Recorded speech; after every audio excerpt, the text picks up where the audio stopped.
আমি আছি তোমাদের জয়গানে, তোমরা জিতবে এই আশা মনে প্রাণে।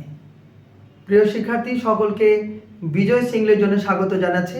আজকে তোমাদের জন্য রাইটিং পার্টের একটি বিশেষ টপিক নিয়ে এসেছি। তোমরা দেখতে পাচ্ছ আমার পিছনে অলরেডি লেখা আছে গ্রাফ চার্ট লেখার কৌশল। তো প্রিয় শিক্ষার্থী যাদের গ্রাফ চার্ট নিয়ে অসুবিধা হয় তাদের এই ভিডিওটি তাদের জন্য বিশেষ করে। আমরা কথা না বলে আমাদের আজকে গ্রাফ চার্টের বিভিন্ন টেকনিক এবং কিভাবে গ্রাফ চার্ট লিখতে পারো বা লিখতে পারবে সেটা আমরা জানাবো। চলো আমরা আমাদের আজকের মূল ক্লাসে প্রবেশ করি। তো প্রথমে আমি তোমাদেরকে যে বিষয়টি একটু দেখাতে চাইছি যে গ্রাফ চার্ট নিয়ে আমাদের যে মৌলিক যে বিষয়টা। তো আমি আমার ক্লাসে প্রবেশ করবার আগে একটা বিষয় একটু তোমাদেরকে বলবো। গ্রাফ চার্টের ব্যাপারটা আসলে কোত্থেকে এসছে এটা অনেকের প্রশ্ন থাকে বা অনেকে জানেন না কিংবা জানতেও চান না। তা আমি আমার এই ছোট্ট ভিডিওটির মধ্যে দিয়ে তোমাদেরকে এই কথাটি একটু বলতে চাই যে গ্রাফ বা চার্টের যে টপিক, সেই টপিকটির মতো আইএলটিএসে যারা পরীক্ষা দিতে যায় তাদের কিন্তু এই গ্রাফ চার্টের একটা টপিক কিন্তু আলটিমেটলি থাকে এবং সেখান থেকে মূলত রাইটিং পার্টের একটা বিষয়ে এটি অ্যাড করা হয়েছে। এটা হচ্ছে বেসিক বিষয় বা একটা ইনফরমেশন তোমাদেরকে জানালাম।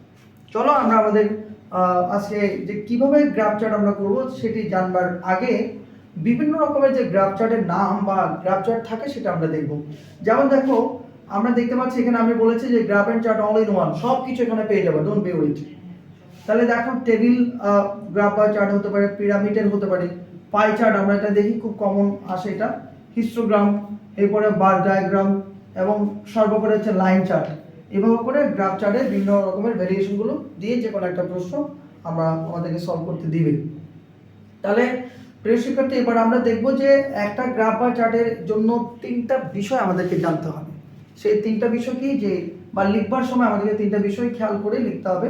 প্রথম বিষয়টা হচ্ছে টপিক সেন্টেন্স। আমাদের টপিক সেন্টেন্সটা অবশ্যই খেয়াল করে লিখতে হবে। সাপোর্টিং সেন্টেন্স এবং সেখানে তথ্যগুলো যে আমরা উপস্থাপন করবো সেই বিষয়টা এখানে বলছে।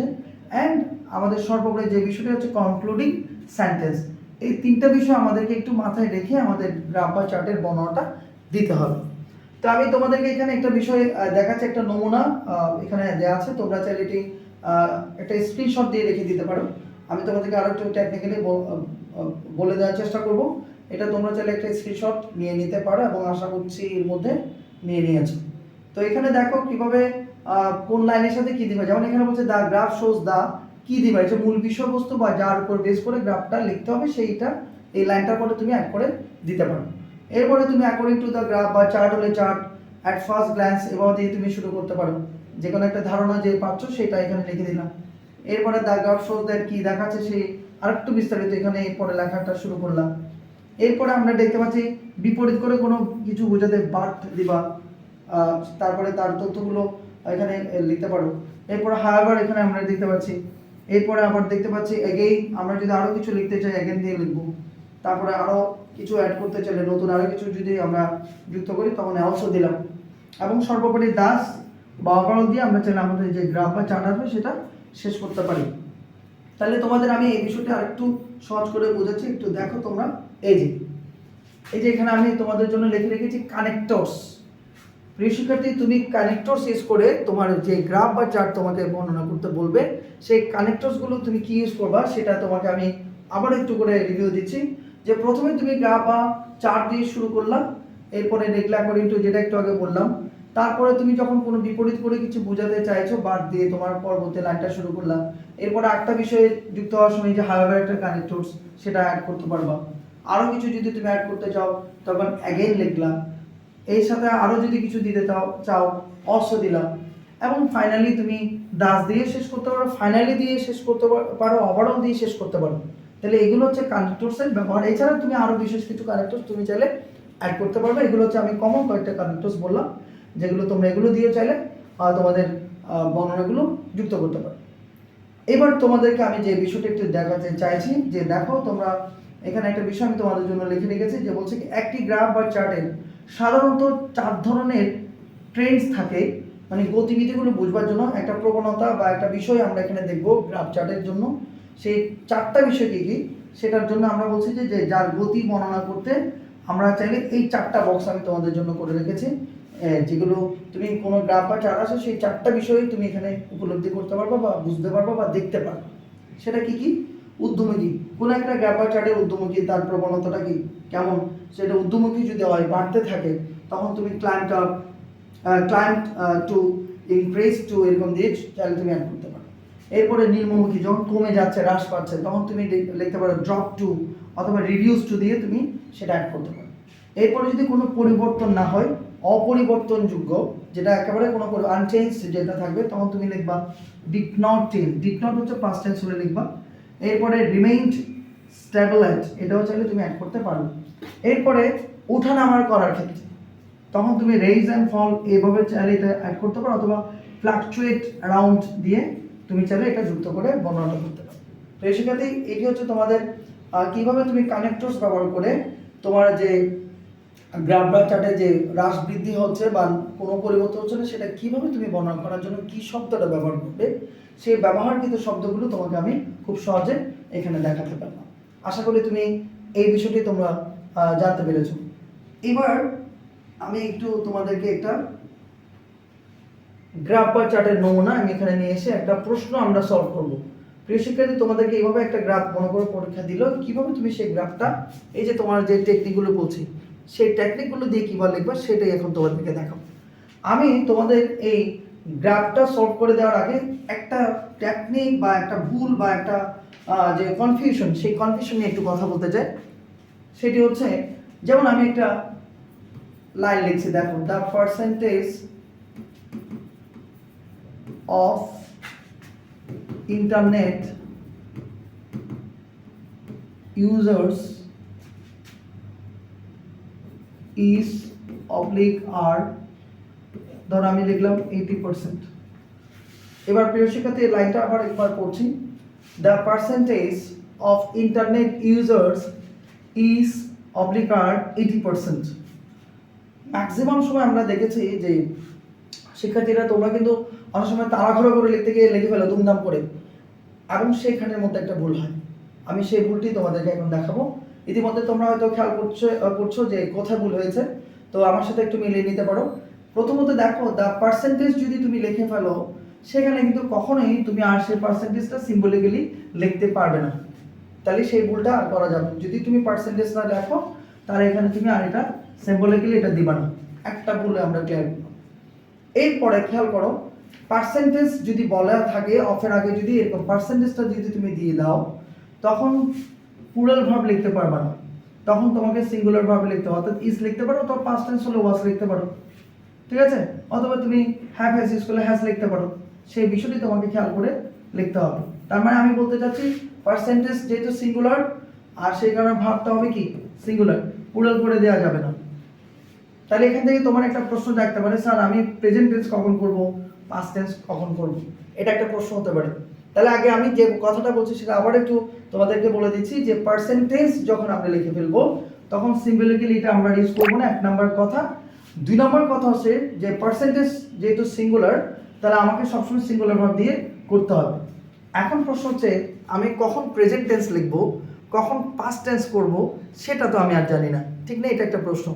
এই প্রশ্নটার একটা সুন্দর টেকনিক তোমাদেরকে বলে দিচ্ছি। সেটা হচ্ছে, আমরা আবার একটু ফেরত যাই। আশা করি এখানে তো আশা করি ক্লিয়ার হয়েছে। তোমাদের যদি কোনো প্রশ্ন থাকে তোমরা কমেন্টস করে জানাবো আমাকে। আমি একটু তোমাদেরকে এবার একটু জানাবো যে কখন প্রেজেন্ট টেন্স বা পাস্ট টেন্স করব। তাহলে প্রিয় শিক্ষার্থী, দেখো, আমাদেরকে একটা কোয়েশ্চেন এখানে কিন্তু সেট করে দিয়েছে, যে সাল দিয়ে দিয়েছে। চলো আমরা কোয়েশ্চেনটা পড়ি, এবং সেখানে তোমাদের যে প্রশ্নটা তোমাদেরকে করা হয়েছে, যে কখন প্রেজেন্ট টেন্স বা কখন পাস্ট টেন্স ব্যবহার করব, সেই বিষয়টি তোমাদেরকে এখন জানাবো। তার আগে আমি একটু প্রশ্নটা নিয়ে নিই। যেমন কোয়েশ্চেনে বলা আছে দ্য গ্রাফ, তার মানে এটা কি নিয়ে আসে, গ্রাফ নিয়ে আসে। The graph shows the number of internet users of Bangladesh in the year of 2012 to 2017. Now describe the graph in 150 words. তাহলে 150 ওয়ার্ডের মধ্যে কিন্তু বলে দিয়েছে। You should highlight and summarise the information given in the graph. আমাদেরকে কিন্তু summarise করতে বলেছে। তাহলে কেন আমি এগুলো বলবো না, কারণ অনেক শিক্ষার্থীদের প্রশ্ন থাকে যে আমি কয় পৃষ্ঠা লিখবো, 3 পৃষ্ঠা হলে মনে হয় স্যার নাম্বার বেশি দিয়ে দেবে। আসলে আমি তোমাদের উদ্দেশ্যে এই কথাটা বলবো যে কয় পৃষ্ঠা লিখছো এটা কিন্তু ইম্পর্টেন্ট না, তুমি কেমন করে তোমার গ্রাফ বা চার্টের উপস্থাপনাগুলো করছো সেটা ইম্পর্টেন্ট, এবং তুমি সঠিকভাবে তোমার তথ্যগুলো উপস্থাপন করতে পারছো কি না, সেটাও তোমার দেখার বিষয়। সুতরাং পৃষ্ঠাটা ইম্পর্টেন্ট না। তাহলে আমি তোমাদেরকে এই গ্রাফ চার্টের বর্ণনাটা আমি এখন এখানে দিব। তার আগে তোমাদের আর কয়েকটা ইনফরমেশন একটু দিয়ে আমি তোমাদেরকে আর একটু ক্লিয়ারেন্স করতে চাই। প্রথম নাম্বার হচ্ছে যে আমরা গ্রাফ বা চার্ট দুইটা একসাথে লিখবো না। কি লিখবো না? দ্য গ্রাফ চার্ট এরকম করে আমরা কিন্তু একসাথে লিখবো না। এটা অনেকে কিন্তু লিখে ফেলে। একসাথে লেখা যাবে না, একসাথে লেখা যাবে না, একসাথে লেখা যাবে না। তাহলে আমি হয় গ্রাফ দিব না হলে চার্ট দিব। আর তুমি সেটা কি দিয়ে লিখবা সেটা কিন্তু প্রশ্ন কিন্তু বলে দিয়েছে। যেমন এখানে আমাদের প্রশ্ন বলে দিয়েছে গ্রাফ, তাহলে এখানে কিন্তু চার্ট কথাটা নেই। তাহলে আমি লেখার সময় দ্য গ্রাফ চার্ট বলতে পারি না, বা বললে সেটা ভুল হবে। তাহলে নাম্বার 1। নাম্বার 2 হচ্ছে আমি কি ধরনের টেন্স লিখবো, প্রেজেন্ট টেন্স নাকি পাস্ট টেন্স। প্রিয় শিক্ষার্থী দেখো, তোমাদের যখন সালের কথা বলে দিচ্ছে সেখানে তুমি পাস্ট টেন্স দিয়ে করতে পারছো। যেমন এখানে আমরা দেখতে পাচ্ছি 2012 সাল থেকে 2017 সাল পর্যন্ত একটা আমাদেরকে তথ্য দিয়ে দিয়েছে। তাহলে সেই ক্ষেত্রে আমরা পাস্ট টেন্স দিয়ে লিখবো, যেহেতু 2017 সালে এটা অতীতের কথা বলা হচ্ছে। তার মানে যখন কোনো গ্রাফ দিবে এবং সালের কথা বলে দিচ্ছে, এবং তুমি যদি দেখো যে সেটা তোমার আগের ইয়ারগুলোর কথা বলেছে, সালের কথা বলেছে, তখন তুমি অবশ্যই পাস্ট টেন্স ইউজ করবে। আর যদি আমরা দেখতে পাই যে পাই চার্টের ক্ষেত্রে অনেক সময় কোনো সালের কথা উল্লেখ থাকে না, তখন তুমি সেখানে প্রেজেন্ট টেন্স ব্যবহার করবে। আশা করি এই দুইটা বিষয় তোমাদের কাছে ক্লিয়ার হবে। অ্যান্ড 3 নাম্বার ব্যাপারটা হচ্ছে আমি কি 3 প্যারা করে লিখবো নাকি 1 প্যারায় লিখবো। প্রিয় শিক্ষার্থী, আরেকটা প্রশ্ন তোমাদেরকে একটু যুক্ত করে দিই। আরেকটা প্রশ্ন থাকে যে স্যার আমি কি টাইটেল দিব নাকি টাইটেল দিব না। তাহলে প্রথম প্রশ্ন উত্তরটা আমি দিই যে 3 প্যারা করে লিখবো না 1 প্যারায় লিখবো, সেটার কোনো তোমাকে আলাদা করে চিন্তা করতে হবে না। তুমি 3 প্যারা করে লেখো অথবা 1 প্যারা করে লেখো, দুইটাই শুদ্ধ। 3 প্যারা করে লিখলে তোমাকে প্রথম প্যারা লিখতে হবে টপিক সেন্টেন্সটা, অর্থাৎ তুমি কি নিয়ে তোমার গ্রাফ বা চার্টটা বর্ণনা দিচ্ছ সেটা। সেকেন্ড প্যারাটা হচ্ছে যে তুমি টোটাল গ্রাফ বা চার্টের বর্ণনাটা দিবে, এবং লাস্ট প্যারাটা যেটা আমরা শিখেছি কনক্লুডিং সেন্টেন্স, অর্থাৎ তুমি এন্ডিং প্যারাটা তুমি ওখানে উপস্থাপন করবা। এই হচ্ছে 3 প্যারা। আর নাহলে 1 প্যারাই তুমি লিখতে পারো। আর টাইটেলের ক্ষেত্রে তোমাদেরকে বলবো, তুমি যদি চাও একটা টাইটেল তুমি দিতে, সেক্ষেত্রে তুমি টাইটেল দিয়ে শুরু করতে পারো, এতে কোনো অসুবিধা নেই। তবে এক্ষেত্রে তোমাকে চিত্র এঁকে করতে হবে না, অবশ্যই চিত্র আঁকার তোমার কোনো দরকার নেই। আশা করি তোমাদের কাছে এই বিষয়টা ক্লিয়ার হয়েছে। চলো আমরা আজকে আমাদের এই প্রশ্ন উত্তরটা আমরা কিভাবে সলভ করেছি সেটা দেখব। তাহলে আমরা দেখতে পেলাম যে কোশ্চেনটা আমরা ইতিমধ্যে পড়লাম। এবার আমরা দেখতে পাচ্ছি যে এখানে the number of internet users of Bangladesh, একটা টাইটেল ওরা অলরেডি এখানে দিয়েছে। অনেক সময় টাইটেল না দিলেও পরে প্রশ্নের সাথে লাগানো থাকে, তুমি সেখান থেকেও ব্যবহার করতে পারো। তাহলে আমরা এখন এখানে দেখব যে গ্রাফের মধ্যে কি বলা হচ্ছে। 2012 সালে দেখা যাচ্ছে 50 মানে 50, 2013 2013 সালে 60, 2014 55, 2015 70, 2016 70। তার মানে 2015 এবং 2016 সালে কোনো কিন্তু পরিবর্তন হয়নি, এবং 2017 সালে গিয়ে দেখা যাচ্ছে 80% হয়ে গেছে। কত পার্সেন্ট হলো? 80% হলো। তাহলে এবার তুমি এখানে চিত্র থেকে বুঝে নিচ্ছ কম কোথায়, বেশি কোথায়, চেঞ্জ হয়নি কোথায়, এগুলো তুমি কিন্তু আলটিমেটলি খেয়াল করতে পারছো। এটাই তুমি আলটিমেটলি এখানে বর্ণনা করবে। তাহলে আসো আমরা বর্ণনা করব।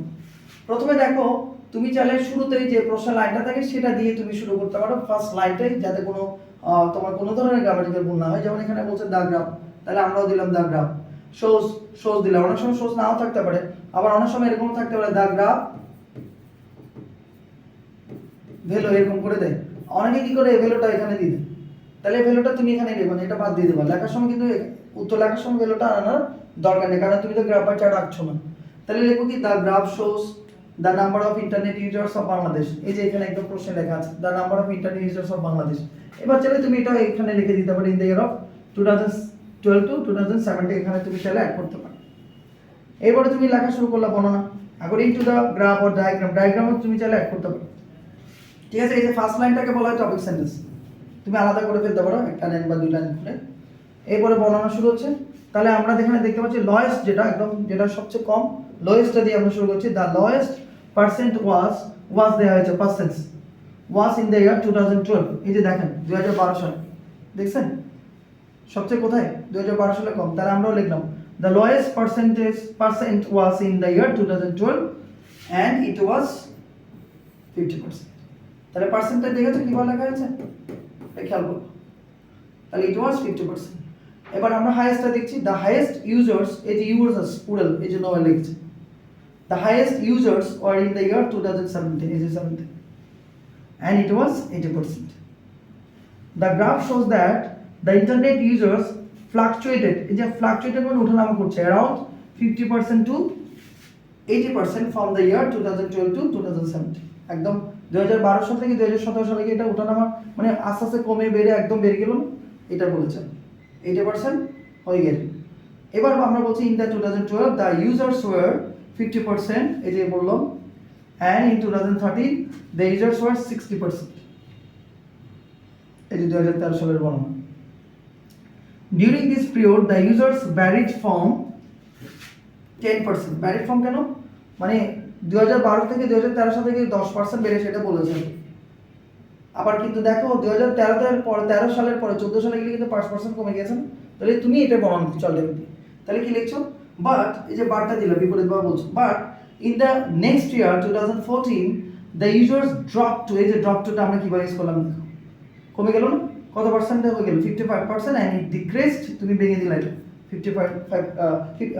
5% 55 থেকে 5% কমেছে আর কি 60 তাহলে কি the users dropped to 55% and it decreased 5% from 2013 to 2014 2013 থেকে 2014 সালে গিয়ে 5% কমেছে however এই যে এবারে পর আরেকটা কানেক্টর সেট করলাম however in 2015 and 2016 the percent did not change তাহলে কোনো পরিবর্তন হয়নি এজন্য did not change দিলাম এই যে 15 এবং 16 did not change and it was 70% তুমি আলাদা আলাদা করে চাইলে লিখতে পারো again we noticed that in the year 2017 the users were recorded 80% that was the highest percent of the graph এখানে সবচেয়ে হাইয়েস্ট যেটা সেটা কিন্তু এখানে অলরেডি লেখা আছে এবং করে তুমি এন্ডিং করলাম এবং সর্বোপরি লাইনটা লিখবে দাস বা finally overall at the end of the discussion from the analysis of the graph or chart এবং করে চাইলে তুমি লিখতে পারো